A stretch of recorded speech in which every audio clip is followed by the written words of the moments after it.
El día de ayer estábamos muy pendientes de tres noticias en medio de toda esa avalancha de ataques que se han suscitado por la entrevista que dio Gustavo Petro a RCN.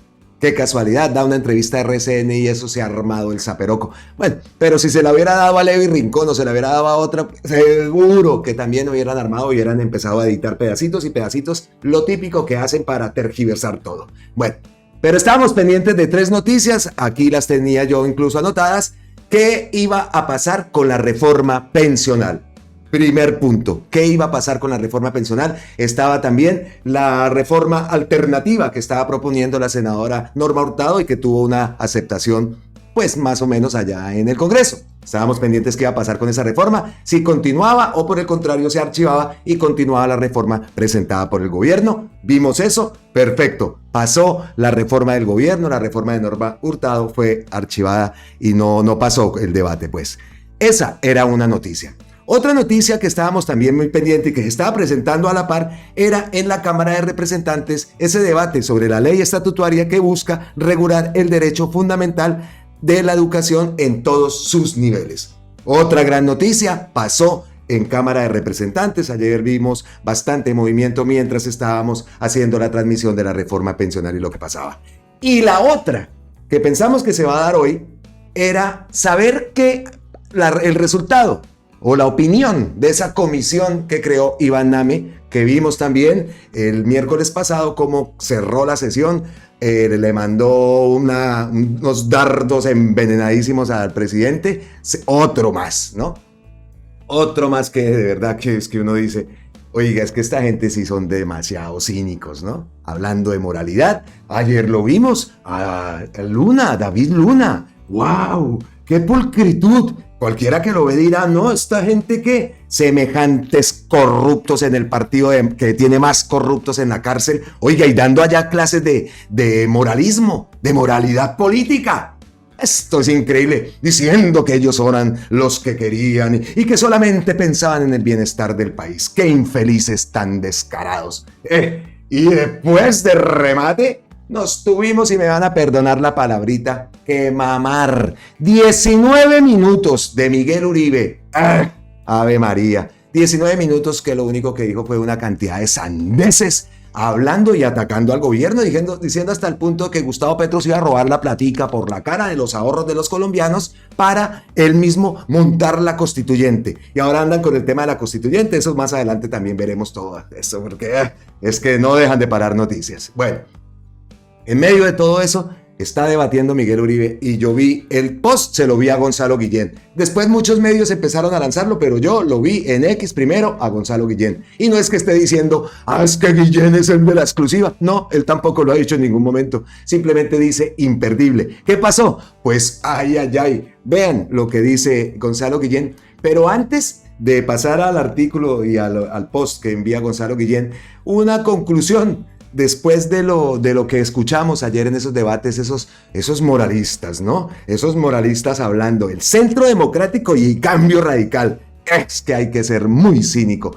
Pues en medio de eso, para antes de pasar, es que no quiero que se me vaya, tengo este post de Marcelo, el gran Marcelo Jaramillo, una persona que pues nos seguimos mutuamente y se ve que es una gran persona. Pues Marcelo dice: el uribismo te rompe las piernas, te regala las muletas y luego te quiere convencer que gracias a ellos puedes caminar. Yo aquí en esto le cambiaría el te regala las muletas, te las vende a un sobrecosto y luego te quiere convencer que gracias a ellos puedes caminar. Pero es así, es así. Es que eso ayer se vio clarísimo. Pero bueno, entonces en medio de todo esto Gonzalo Guillén lanzó este post y es que ahorita, si no era, el video era para haberlo creado hasta el mismo día de ayer. Pues lanza este post. Imperdible. Revelada la lista negra de Colombia de Jimmy Carter.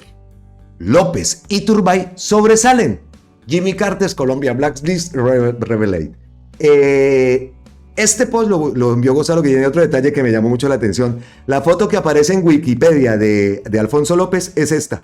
Esta misma foto, le recortaron esta parte de la cara, pero es esta misma foto.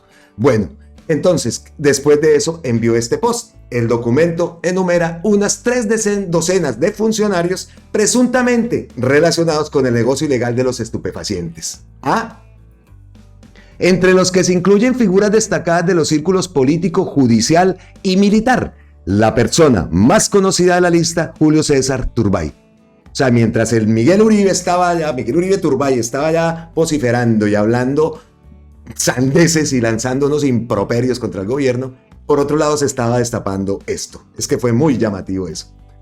Julio César Turbay, que ganaría las siguientes elecciones y sería presidente entre 1978 y 1982, está vinculado al narcotráfico a través de su sobrino, Aníbal Turbay Bernal, de quien el informe dice que está relacionado con narcotraficantes que creían que podrían elegir a los jefes de los organismos encargados de hacer cumplir la ley en Colombia si Julio César Turbay llegaba a la presidencia.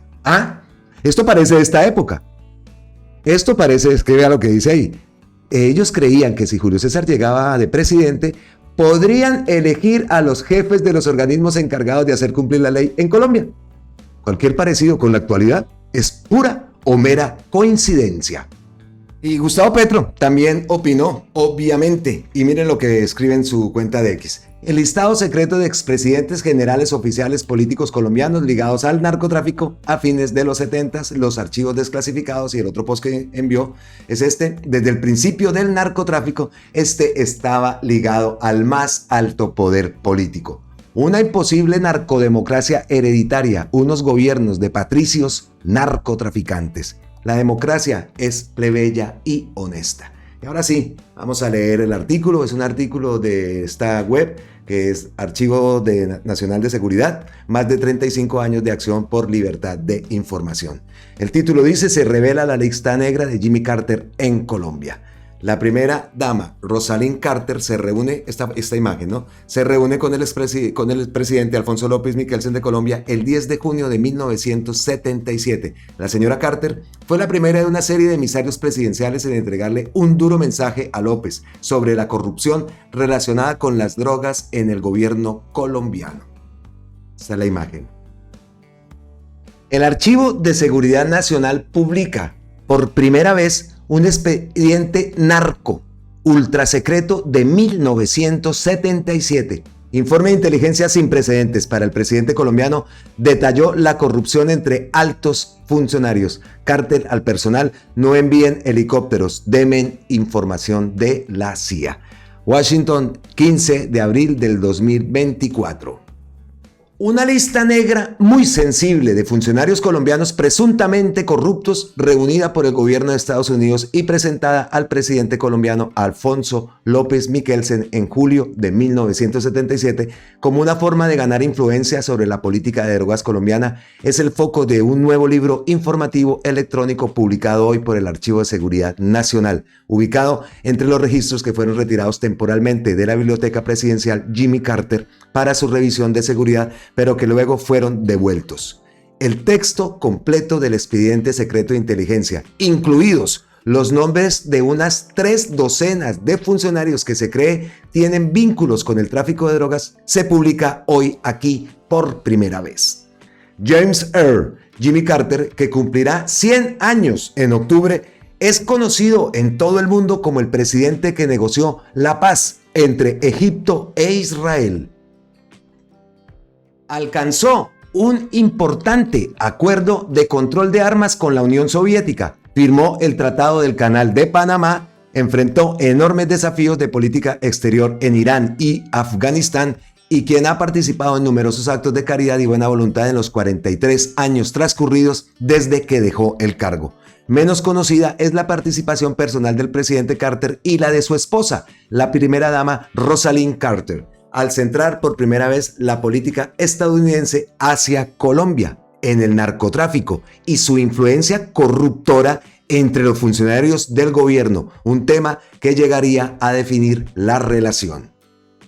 El episodio culminó con la autorización por parte de Carter de lo que la CIA llamó una sesión informativa sin precedentes para el expresidente López, en la que se presentó un expediente de información de inteligencia y aplicación de la ley de Estados Unidos que vinculaba a funcionarios ministeriales y judiciales, personal militar y policial y otros, cifras de alto nivel vinculados al narcotráfico. Los funcionarios clave nombrados en el documento incluyen al ministro de Defensa, general Abraham Barón Valencia, el ministro de Trabajo, Óscar Montoya Montoya, y el coronel Humberto Cardona Orozco, entonces jefe de Indumil, un fabricante de armas militares dirigido por el gobierno colombiano. Las acusaciones más graves, aquellas contra Barón, Montoya y el candidato presidencial Julio César Turbay, quien llegó a la presidencia ese mismo año, fueron reveladas en una transmisión de abril de 1978 del programa de televisión CBS 60 Minutos, que había obtenido una copia de un informe de la Casa Blanca de junio de 1977. Memorando enviado al presidente Carter por Peter Bourne, su principal asesor en materia de narcóticos.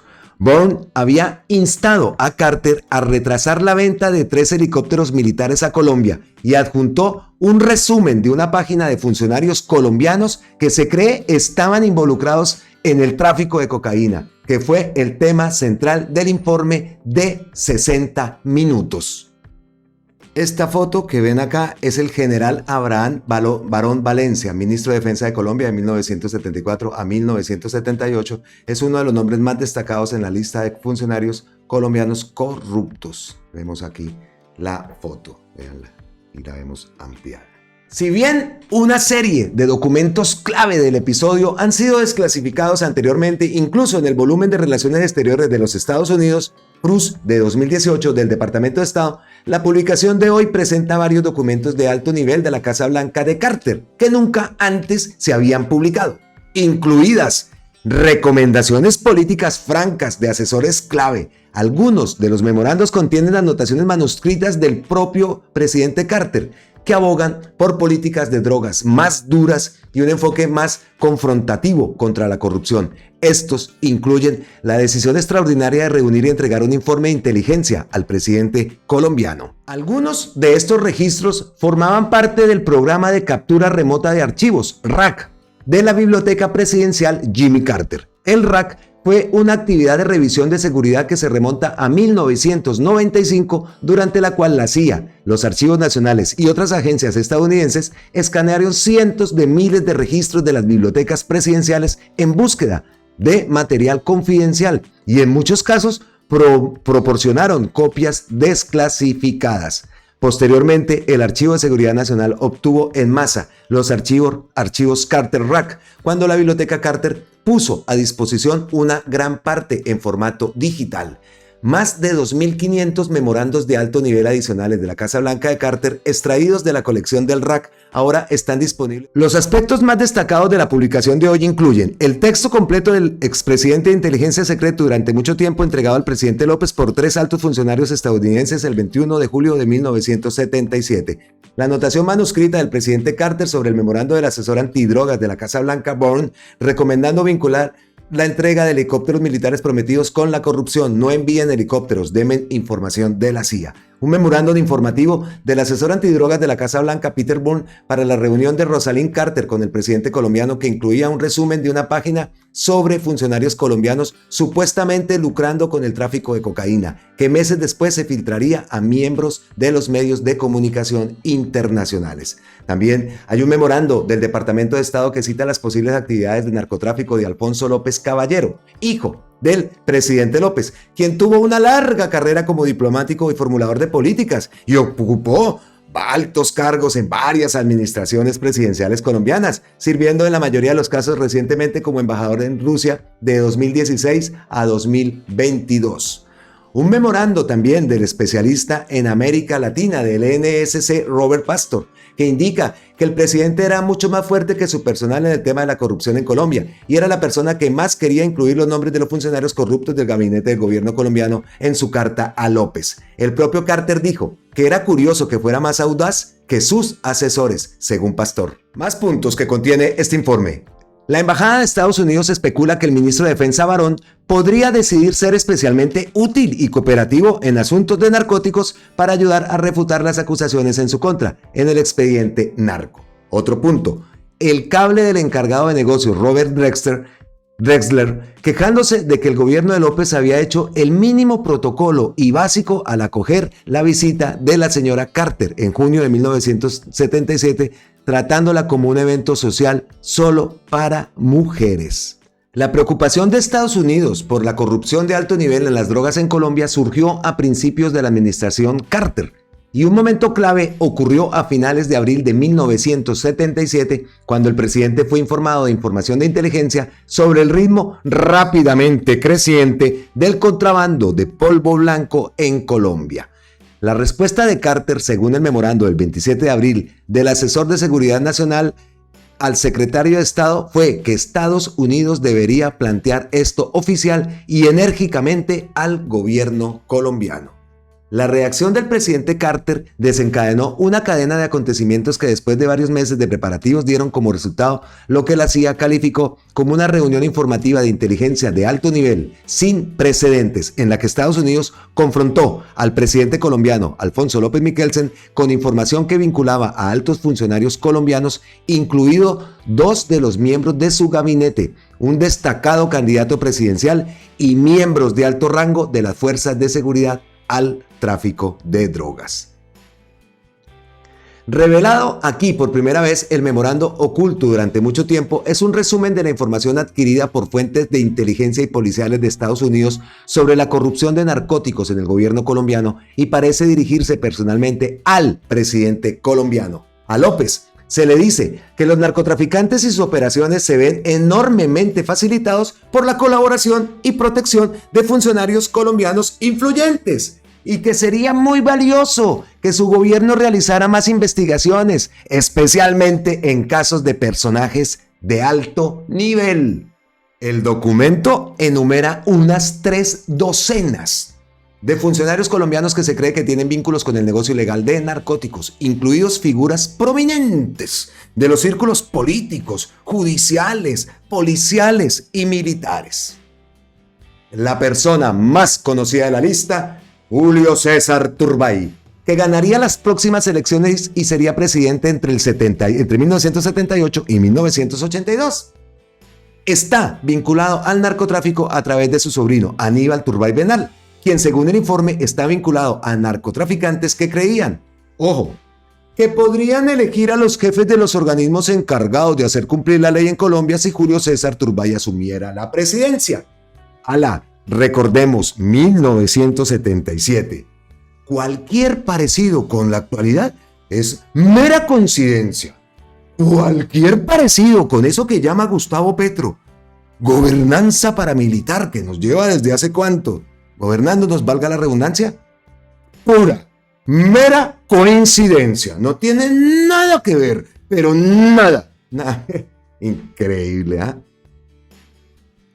Los altos funcionarios colombianos nombrados en el informe incluyen a 2 miembros del gabinete de López. Primero, el ministro de Defensa colombiano, general Abraham Barón Valencia, quien según el informe había recibido sobornos por narcóticos y contrabando, y el ministro de Trabajo, Óscar Montoya, quien se dijo que había hablado sobre tráfico ilícito de polvo blanco y café con un conocido narcotraficante.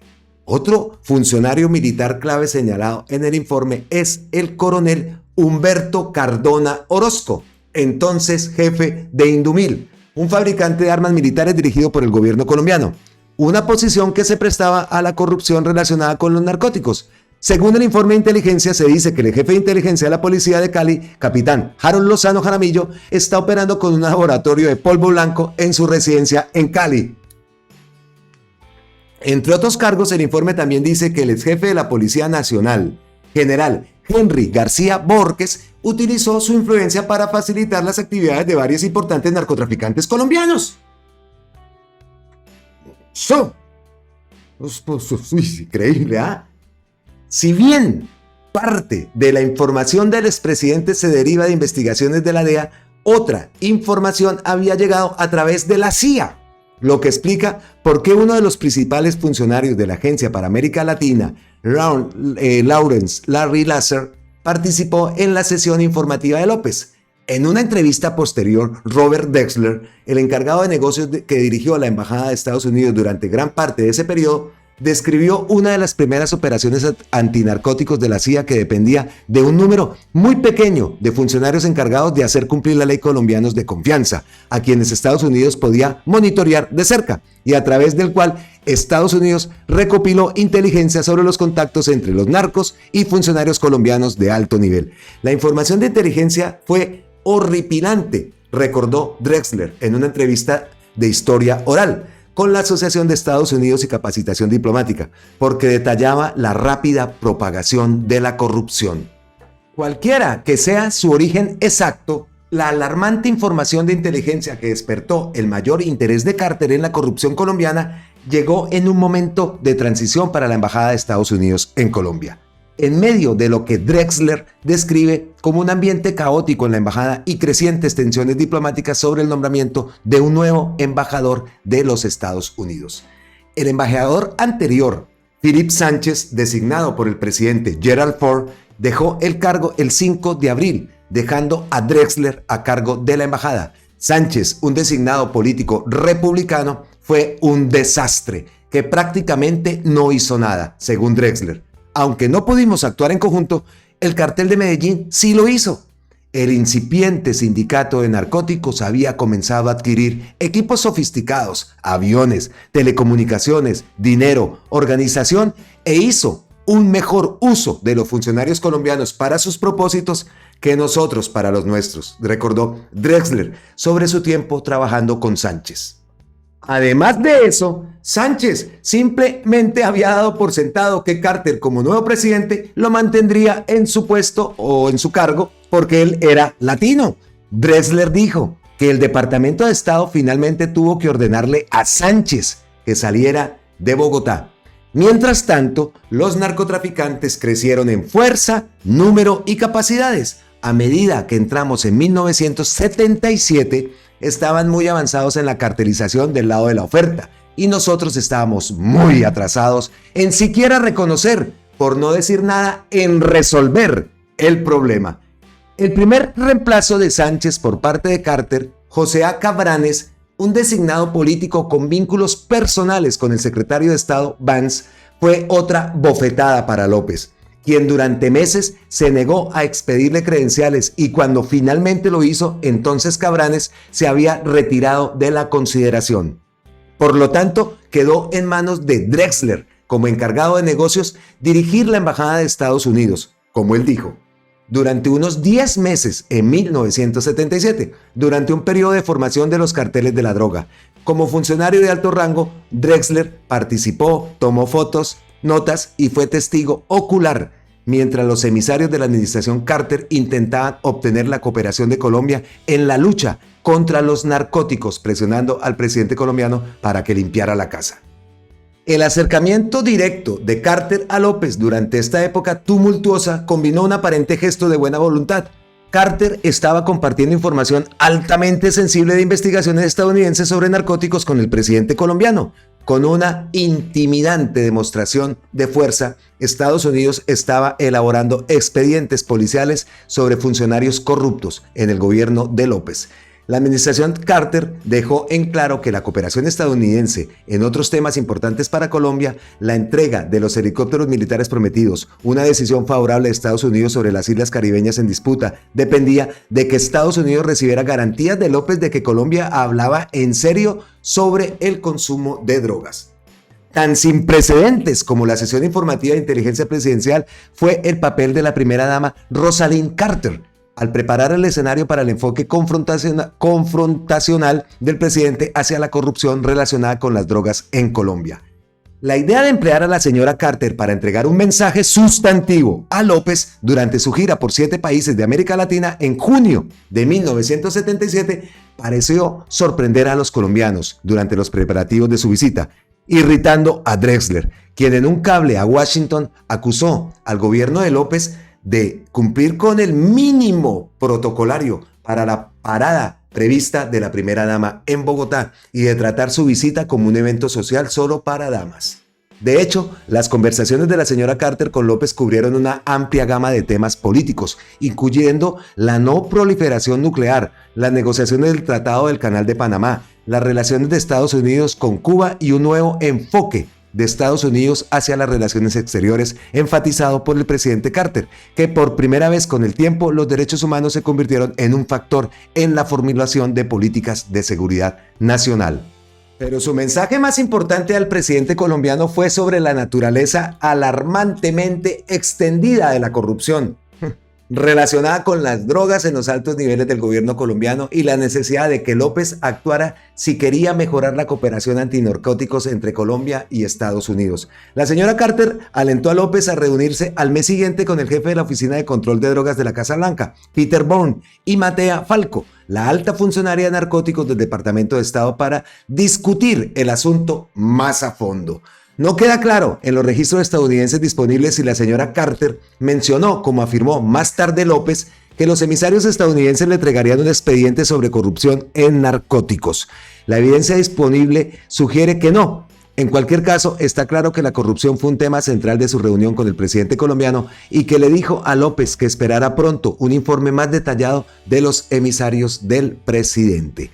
La visita de la primera dama, que se produjo en los primeros meses de la administración Carter, sentó las bases para un periodo transformador en las relaciones entre Estados Unidos y Colombia, a medida de que el nuevo enfoque de Estados Unidos en los derechos humanos coincidió con una creciente presión de Estados Unidos para que Colombia tomara medidas enérgicas contra el tráfico de drogas y corrupción relacionada con los narcóticos. Pero si bien el historial de derechos humanos de Colombia en ese momento parecía bastante bueno en comparación con el de otros países, los informes de corrupción generalizada relacionada con los narcóticos en Bogotá hicieron necesario, en opinión de Carter, obtener ciertos compromisos del presidente colombiano antes que se pudiera reanudar la relación de seguridad. En ese momento, la atención para Colombia estaba en 3 helicópteros militares prometidos por el presidente Ford, pero retrasados por Carter, mientras su administración revisaba la idoneidad de los compromisos de seguridad de Estados Unidos en todo el mundo.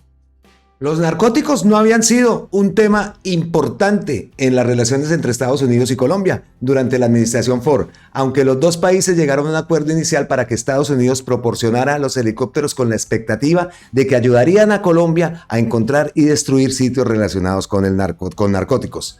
En una reunión de septiembre de 1975 con Ford y el secretario de Estado Henry Kissinger, fue el presidente López quien sacó a relucir el tema de los narcóticos, lamentando cómo The New York Times nos había culpado por el problema de los narcóticos, aunque admitió que debido a nuestra situación somos el centro del tráfico.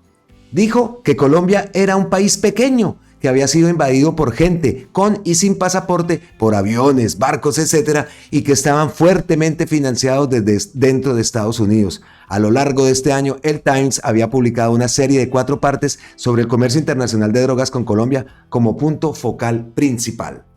No tenemos los materiales para defendernos, dijo López, lo que llevó a Ford a preguntar, ¿cómo podemos ayudar? El presidente colombiano no dudó, nos vendría bien la tecnología y la ayuda económica. Podríamos usar helicópteros para encontrar dónde aterrizan los aviones, los atrapamos todo el tiempo. La ayuda antinarcóticos anterior había sido muy poca, dijo López, señalando que $900,000 de Estados Unidos no eran nada comparado con millones de dólares en sobornos entregados por los traficantes.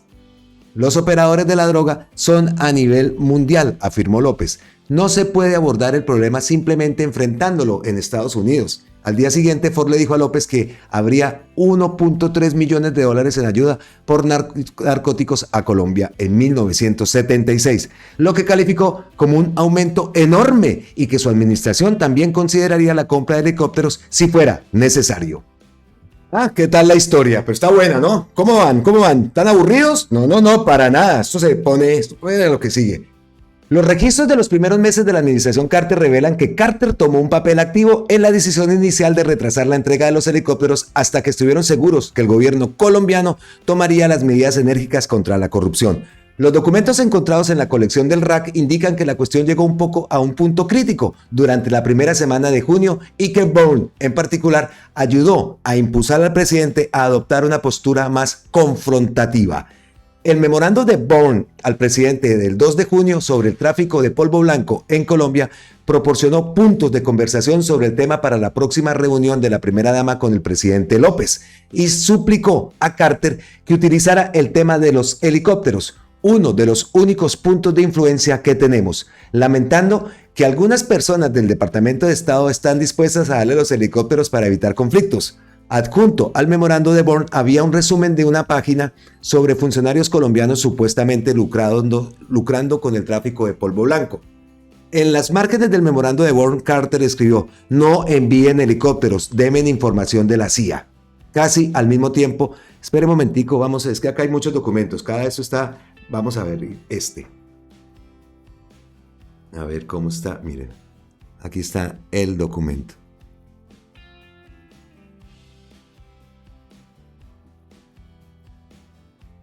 Listo. Casi al mismo tiempo, el 3 de junio, el presidente preguntó al director de la CIA si los colombianos estaban usando los helicópteros que les dimos para traficar drogas. Según un memorando del 10 de junio de 1977 de Charles Stevens, el subdirector de inteligencia de la CIA.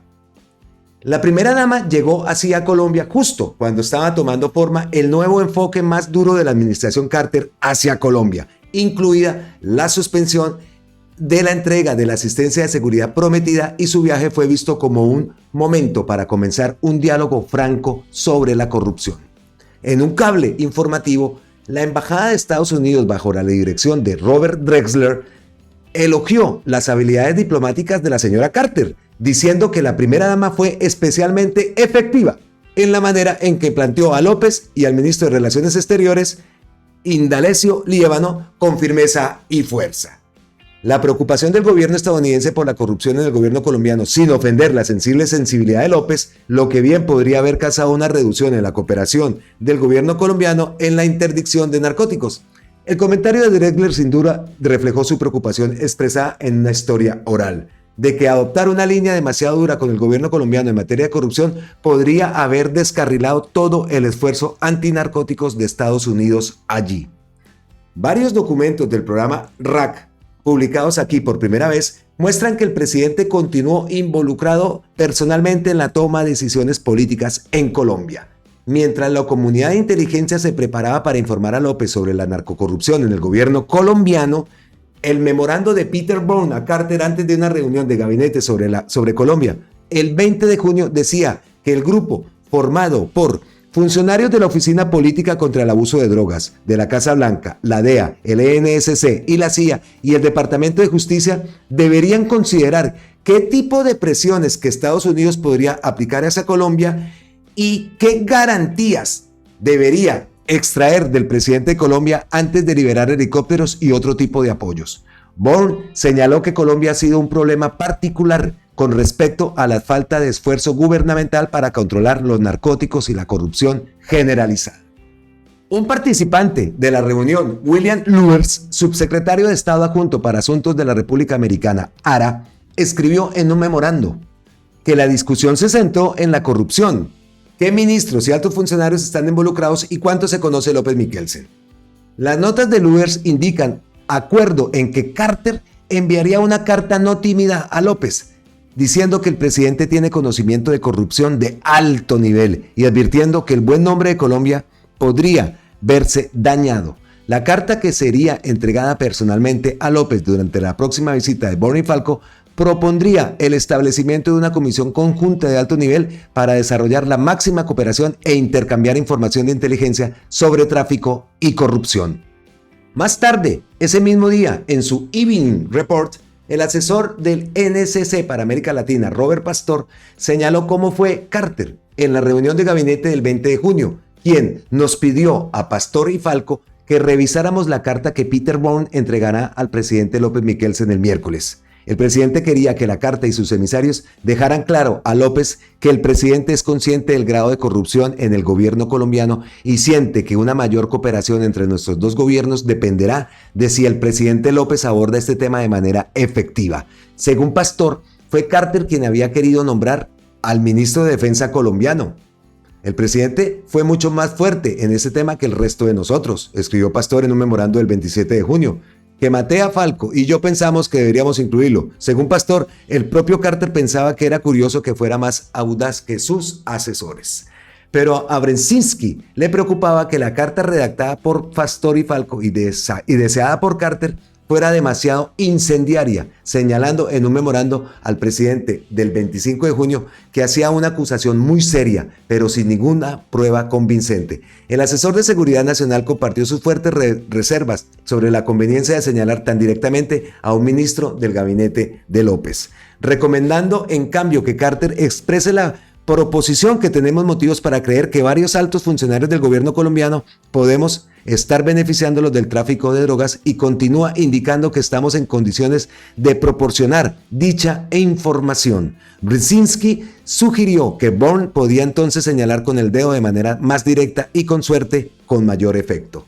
Fechada el 21 de junio, la carta firmada por Carter y posteriormente entregada al presidente colombiano no mencionaba a ningún funcionario colombiano por su nombre, sino que se refería a información que ha llegado a mi atención indicando que varios altos funcionarios del gobierno colombiano y varias importantes figuras políticas pueden estar beneficiándose directa o indirectamente del tráfico ilícito de drogas y ofreciéndole una completa información sobre el asunto.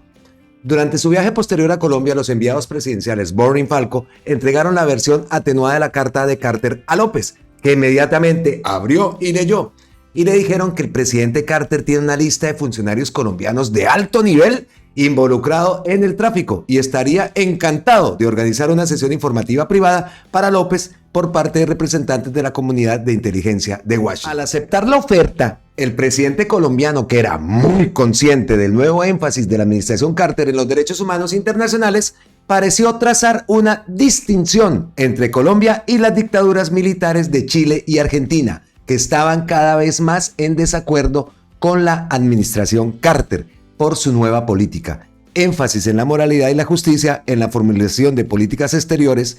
López explicó que si Colombia fuera una dictadura militar, la acción podría ser más rápida, pero Colombia no puede moverse tan fácilmente como un país donde no hay Estado de Derecho. Curiosamente, en su informe, el presidente Carter sobre la reunión Bourne observó que el presidente colombiano no hizo ningún movimiento para exigir grandes cantidades de dinero como pensábamos que haría, pero no está claro qué tipo de solicitud esperaban de López.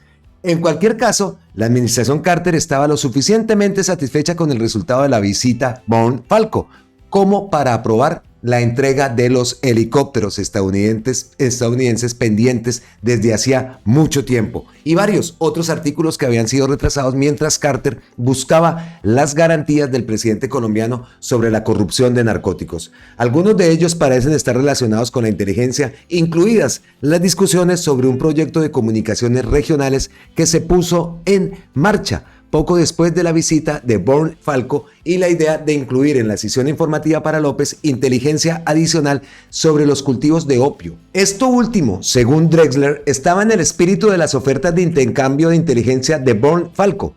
Conseguiría el apoyo necesario al más alto nivel para una acción coercitiva eficaz y prepararía el camino para las decisiones políticas y burocráticas necesarias para el desarrollo cooperativo de más inteligencia y para esfuerzos de erradicación.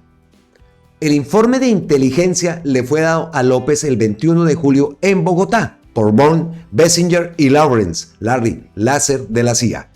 Bessinger le dijo al presidente colombiano que no hay duda que algunos funcionarios influyentes del gobierno de China ayudan y protegen a los traficantes, y agregó que el gobierno de Estados Unidos quería compartir con el presidente López información que habíamos desarrollado sobre dicha corrupción, sabiendo de que su sincero interés en atacar el problema de los narcóticos lo llevaría a realizar más investigaciones por su cuenta sobre estos asuntos. Bessinger luego entregó al presidente colombiano información sobre unos 30 casos que ejemplificaban la corrupción relacionada con los narcóticos que involucran a funcionarios ministeriales y judiciales, personal militar, policial y figuras de alto nivel, según el cable de la embajada sobre la reunión. El memorando de Bourne a Carter sobre la sesión informativa de López decía que el presidente colombiano no se inmutó ante ninguna de la información que le dieron, pero que rechazó las acusaciones contra el ministro de Defensa, el general Abraham Barón Valencia, quien, como señaló Bourne, era la única persona en la lista contra la que no podía actuar directamente. Respecto a la Dirección de Inteligencia Policial del F2, objeto de varias acusaciones de corrupción en la sesión informativa, López la llamó un nido de criminales y prometió actuar agresivamente contra esas personas. Bourne caracterizó a López como un anciano cansado y asediado, deprimido por no haber logrado cumplir más del 20% del programa original de su administración, que no es particularmente popular entre la gente y que estaba gravemente herido por las acusaciones de que sus hijos estaban involucrados en transacciones financieras ilícitas. López había planeado pasar el año que le quedaba en el cargo. Según Bourne, quien le dio crédito a Carter por revitalizar al presidente colombiano, el interés que usted y Rosalind han demostrado en él ha encendido un fuego en él y le ha dado la energía, metas claras e inspiración para tratar de redimirse en el tiempo que le queda, dijo y agregó. Puso en sus manos algunas armas poderosas. Los medios de comunicación y los legisladores estadounidenses continuaron destacando el creciente papel de Colombia en el tráfico internacional de drogas a lo largo de 1977. Y a principios del año siguiente, primero Le Monde y después 60 Minutos, publicaron artículos en los que revelaban las identidades de varias personas nombradas en la lista que había a López, entre ellos el candidato presidencial Turbay y el ministro de Defensa Barón. La filtración provocó un intercambio de cartas entre la Embajada de Estados Unidos y los dos funcionarios y una considerable vergüenza para todos los involucrados.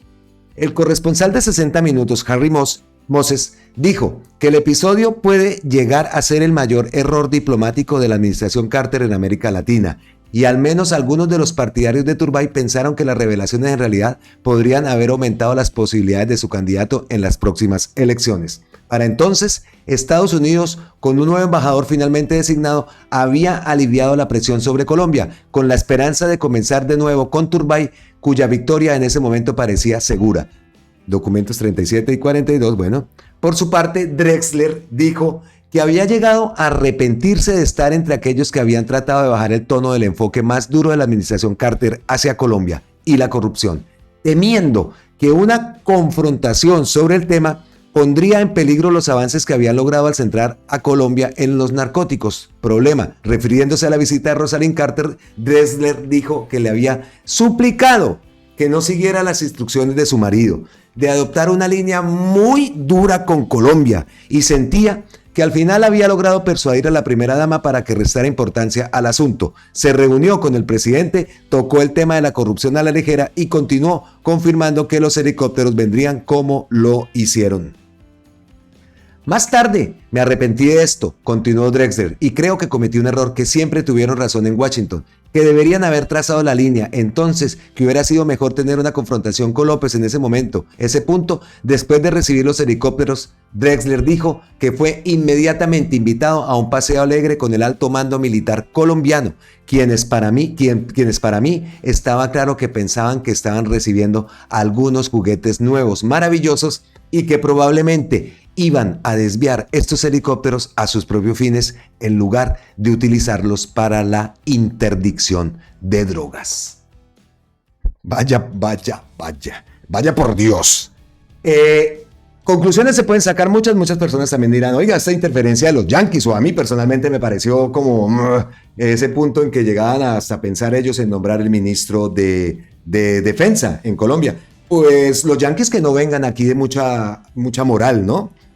Pues no nos vamos a quedar frascados en esto, pero sí hacemos en la anotación, ¿no? Porque mientras en Colombia estaba creciendo eso, ¿por qué crecía eso? Porque allá se la metían todita, ¿no? Entonces también así como estaban buscando acciones en Colombia, ojalá se revelaran qué acciones se estaban haciendo también en Estados Unidos para controlar eso. Pero eso es aparte. Lo grave es la gobernanza paramilitar, que tanto hemos hablado, que nos enseñó Gustavo Petro desde el 77, ¿no? Entonces ponemos a Turbay, después ponemos las personas que nosotros se nos dé la gana para que nos tapen todos nuestros casos y poder crecer de la forma que creció todo ese narco y todas esas bandas y todos esos carteles en Colombia. Desde allá viene y se molestan porque ahora se habla de gobernanza paramilitar. Ahí está clarísima. Dijimos anteriormente, cualquier parecido con la actualidad es mera coincidencia, merita coincidencia. Entonces, de por qué les molesta ahora el tema de constituyente. ¿Por qué hablan ahora de que porque Gustavo Petro llama a una constituyente, entonces eso es un golpe de Estado? Aquellos sí podían hacerlo, ¿cierto? Aquellos sí podían citarlo. Aquellos como el Matarife, que son uno de los que andan diciendo eso, que Gustavo Petro va a hacer un golpe de Estado con la constituyente. Ayer en los debates decían que Gustavo Petro se iba a robar la platica de los ahorros. Eso está ahí la platica guardadita, eso la tienen listica para dárselos a todos de pensiones, ¿no? Convencidos. Y ahora con el argumento de que Gustavo Petro se va a robar la platica para hacer la constituyente, listo, sigan embruteciéndose en Colombia. Pero nosotros no nos vamos a dejar embrutecer, nosotros vamos para adelante con ese cambio y ese poder constituyente como debe ser, como debe hacerse. Aquí no se trata de bodegas ni nada de eso, no viejito, aquí no estamos, no, nada. Nosotros lo único que queremos es nuestro país. Yo estoy fuera de Colombia desde hace mucho rato, de pronto pues no hacía el activismo que se viera, pero siempre, pues vean, llevo más de 20 años aquí viviendo acá en España y no hablo joder tío macho, no. Porque mi país yo lo llevo aquí adentro, que no hacía activismo, de pronto activismo de esta forma de ahora canales y redes y tal, pero he sido uno de los mejores embajadores, siempre hablé bien de mi país y todos los días quería devolverme, todos los días, eso sí, y no sé, todos los días, en el momento hasta cuando supe que mi esposa estaba embarazada, yo decía, no, yo me voy a tener el niño a Colombia. Y bueno, no lo hice y le agradezco a España, porque España también obviamente me ha dado mucho, pero como lo digo, siempre llega como el momento, ¿no? Sientes que ya cumpliste con tu ciclo. Desagradecido sería de decir que en España me ha ido mal. Para nada.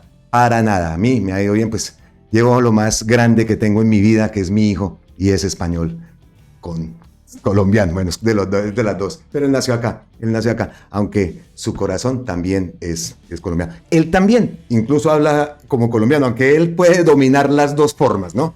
Cuando está con los amigos habla andaluz, chiquillo y yo chiquillo, y cuando está con nosotros, pues aquí él habla colombiano. Pero no, mi esposa de vez en cuando se le sale una que otra cosita, porque ella sí tiene de pronto más contacto, qué sé yo, y ella también lleva mucho más tiempo acá, pero ella no es que hable joder tío macho, no, que a veces se le salen palabritas, pero ustedes la escuchan y es una colombianita más, una santanderiana brava, mano, eso sí, bien brava que sí es. Bueno, entonces, quería mostrarles estos antes de pasar a otro tema, que pues seguimos ahí con todo esto, eso tiene ahora relación pasando a la actualidad. Pero vamos a ver estas imágenes que estaban acá a medida que íbamos leyendo el artículo. Por ejemplo, esta. Dice que es el presidente Jimmy Carter con Alfonso López. Esa foto es sacada del video del canal de YouTube. Dice acá en la foto es de la Casa Blanca el 6 de septiembre de 1977. Aquí hay otra foto, dice que es Peter Bessinger, jefe de la DEA de 1976 a 1981, participó en el informe de inteligencia del presidente López del 22 de junio de 1977 de la DEA. ¿Qué más hay aquí? Aquí tenemos también al general Abraham Barón Valencia, el que fue ministro de Defensa de Colombia del 74 al 78, uno de los nombres más destacados en la lista de funcionarios. Y mira quién aparece por aquí. Increíble. Acá dice, varios funcionarios colombianos en la lista estaban vinculados a la red de narcóticos liderada por Griselda Blanco, quien entonces era jefa de una operación de narcótico con sede en Miami y ahora 20 años después de su asesinato en Colombia es objeto de una serie de Netflix, Departamento Libre. Me acordó un día que Guillén puso esta foto y dijo puso a Mancera y la comparó y dijo, Mancera la nueva Griselda. ¿Qué más fotos hay acá? Acá tenemos al presidente, siempre se me mete, es Gerald Ford, es que es Henry Ford, no, es Gerald Ford, que se reúne con el presidente colombiano López en la Casa Blanca el 25 de septiembre de 1975, Archivos Nacionales de los Estados Unidos. Pues así. Esto ha sido, lo verán, lo van a ver porque esto está dando bastante, se está haciendo bastante viral estas revelaciones, este artículo, pues ahí queda. Pero no es lo único, no, es que la ñapitas y el de cosas y demás, y metámosle algo más, aunque vamos ya con esa lectura, pero vean lo que les traigo a continuación. Dice el Matarife que la propuesta de constituyente de Gustavo Petro no tiene asidero. advierte que inventarse un nuevo método para convocar la iniciativa sería un claro golpe de Estado. Y vean dónde está. Ahí no lo voy a poner porque no le vamos a dar, pero desen la cuenta a la gente, ¿no? Sí. Adivinen dónde está. Adivinen dónde está, según lo que hemos averiguado. Eso es en la Sergio Arboleda. Pero después se fue para la por aquí lo tengo. A ver, es que lo tengo acá. Hoy Uribe fue invitado a la Universidad Unigustiniana y así lo recibieron. Uribe, por favor, entienda que Colombia no lo quiere. Hace rato.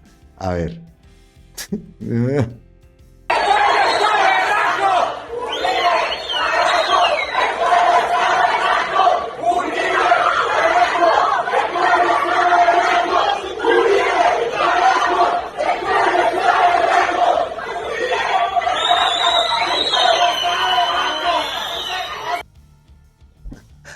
¿Cómo era? Vea, pues eso es lo que ha dicho. Y entonces como esto, ¿no? Como estas reacciones de la constituyente, de que Petro se va a quedar en el poder, se va a perpetuar en el poder, pues aquí qué tenemos que decir, hombre, la entrevistica RCN, que sí que entendemos que esa es la forma para que le lleguen a estos uribistas, que siempre pasa lo mismo, aunque en este caso estoy seguro que le hubieran concedido la entrevista de la consejera de RTBC, esta gente va y la coge y la edita y arman los pedazos que quieren y todo esto. Y aquí estamos, en RCN, precisamente. Dios. Dice este pasquín, porque es que Gustavo Petro dice acá lo siguiente. Hablando de todo esto de que Petro y la constituyente perpetuarse en el poder. Eso lo posté hace poco. Dice, lean este titular y después lean el artículo y saquen conclusiones. Así reaccionaron congresistas y líderes políticos a las declaraciones del presidente Petro sobre una eventual constituyente vía decreto. Quédense con eso, ¿no? Quédense con eso. Perdón, ustedes no están viendo. Aquí dice. Así reaccionaron congresistas y líderes políticos a las declaraciones del presidente Petro sobre una eventual constituyente vía decreto. ¿Lo guardaron eso, ¿cierto? Dice Gustavo Petro, lean el titular y después lean el artículo y saquen conclusiones. Pues nos vamos al lado oscuro y entramos aquí. RCN. Dice, así reaccionaron congresistas y líderes políticos a declaraciones del presidente Petro sobre una eventual constituyente. La entrevista del presidente Petro con Noticias RN sobre el procedimiento para convocar una constituyente generó reacciones encontradas. Por aquí no vemos todavía lo de decreto, ¿no? En la entrevista con Noticias RCN, el presidente Petro habló sobre la posibilidad de convocar una Asamblea Nacional Constituyente. Los diferentes sectores políticos del país reaccionaron a la respuesta del mandatario. ¿Qué dijo el presidente Petro sobre la constituyente? Todo esto lo que publica este pasquín, ¿no? Durante la entrevista, el presidente Gustavo Petro negó la posibilidad de llamar a una constituyente por vía decreto. ¡Listo, papá! ¿Cómo así? ¿Aquí qué es lo que dice? Volvemos acá. Así reaccionaron congresistas y líderes políticos a las declaraciones del presidente Petro sobre una eventual constituyente vía decreto. Pero ¿cómo así? ¿Tan miserables son? Y ya cuántas veces hemos visto todo esto, ¿no? Un titular que dice totalmente distinto, que dice lo que no es y lo que no está contenido en ese artículo. Me enredé. Yo los invitaría a que miraran menos la forma que el contenido, dijo el presidente, mientras el director de Noticias RCN, José Manuel Acevedo, le recordaba la importancia de las formas legales y constitucionales en un Estado de Derecho. Son importantes, continuó el mandatario, pero sin contenido no hay formas. ¿Cuál es el contenido? La decisión de un pueblo, de que un pueblo sepa que hemos llegado a un punto donde es necesaria su intervención para que el país cambie, añadió. El mandatario se refirió a la posibilidad de que la mayoría constituyente quede en manos de la oposición. El presidente manifestó que de darse este panorama sería una muestra de que Colombia quiere retroceder, pero aceptaría el dictamen de la ciudadanía. ¡Ojo, ciudadanitos! ¡Ojo, Colombia, con este! Yo he dicho, y yo saqué por ahí unas cuentas y por ahí también me informé, 15 millones. 15 millones y vamos bien. Votamos 11.200, ¿no? Pilas. Tenemos que, tenemos que ser muchísimos. Si esto se presenta, tenemos que salir en masa. No que no nos pase lo del 55-86. Muchas personas no votaron o votaron a nivel regional por el amigo y por el pero entonces por la presidencial sí voto por Petro. Te lo digo porque me pasó en Bucaramanga. yo haciendo campaña y jodiendo y tal, y después me enteré fue que no, que votaron por el amigo, y por el amigo, y por el amigo, por el amigo, por el amigo, y después sí votaron por Petro. Pienso yo, ¿no? No sé, no sé, no sé, porque de verdad, ay Dios. Bueno, ¿qué más dice acá? El mandatario se refirió a la posibilidad de que la mayoría constituyente, que eso ya lo dijimos, así reaccionaron los políticos a las declaraciones de Petro y una eventual constituyente. Las declaraciones del presidente Gustavo Petro sobre el procedimiento para convocar una eventual constituyente no han caído muy bien en la posición del país. Claro que no, les va a caer bien, les va a caer bien. Ay Dios. Pero han sido respaldadas por un amplio sector del pacto histórico. Desde la oposición, congresistas, líderes políticos le hicieron un llamado al presidente de respetar las instituciones y la democracia. Respetar las instituciones como las han respetado tanto ellos, ¿no? Esto es un golpe a la Constitución, dijo el representante Hernán Cadavid. No respetar la forma de no respetar las instituciones, payasos. Por su parte, el representante Juan Espinal también se mostró inconforme y dijo que el presidente Petro quiere hacer una nueva constitución alejado de los requisitos constitucionales. Desde el pacto histórico, en cambio, apoyaron al mandatario y hicieron un llamado para que sean los ciudadanos los que tengan que decidir sobre el futuro del país. Ese es el verdadero poder constituyente, aseguró la representante Marta Alfonso. Que la gente se cuestione, que la gente decida sobre lo que debe suceder en su país para mejorar sus condiciones de vida. Desde el centro, el senador Ariel Ávila agregó que fondos sin forma no hay y que la única manera que existe para convocar a una constituyente es a través de una propuesta donde el Congreso la estudia y la votación.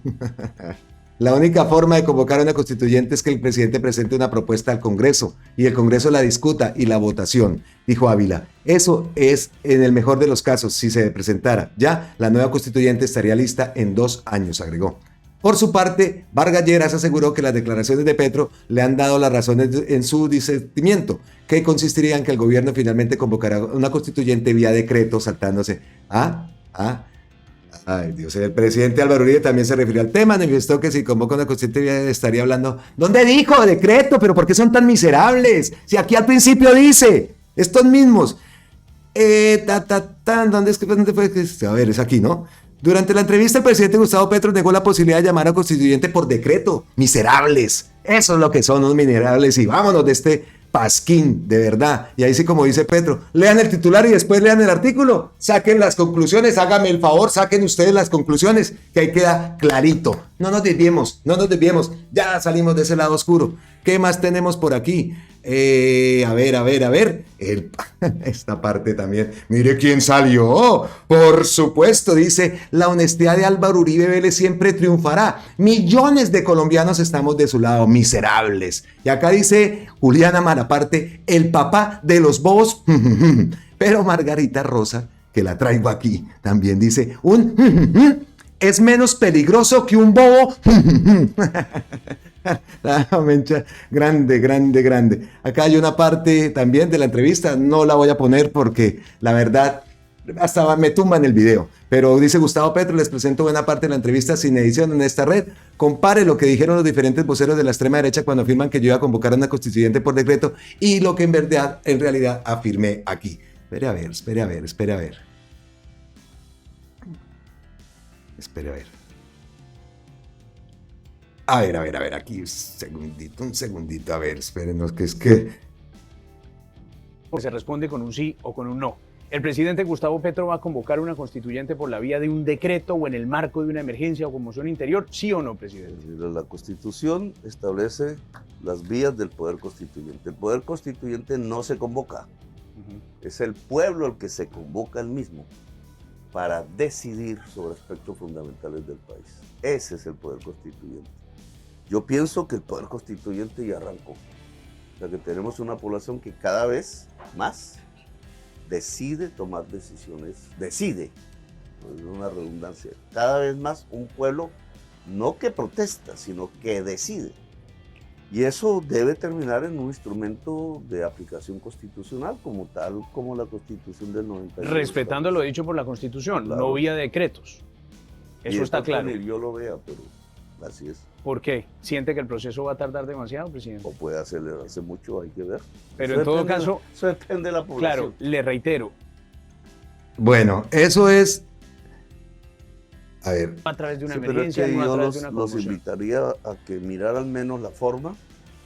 O sea, ya eso fue lo que dijo en la entrevista, lo que leímos en el Pasquín, pero queda claro que Gustavo Petro en ningún momento ha dicho nada de eso, hasta el mismo Pasquín lo mencionó en su entrevista. Y bueno, así vamos llegando al final. Aquí tenía más ñapitas, era la de la Mencha ya, esta también, no, de la Mencha ya la puse, esta que me llamó mucho también la atención. Vea cómo hace Noticias 1. Noticias 1, Uribe a juicio inicia la autodefensa del expresidente. Autodefensa. Me encantó. No sé, el que hizo este post, el que creó este post, es un...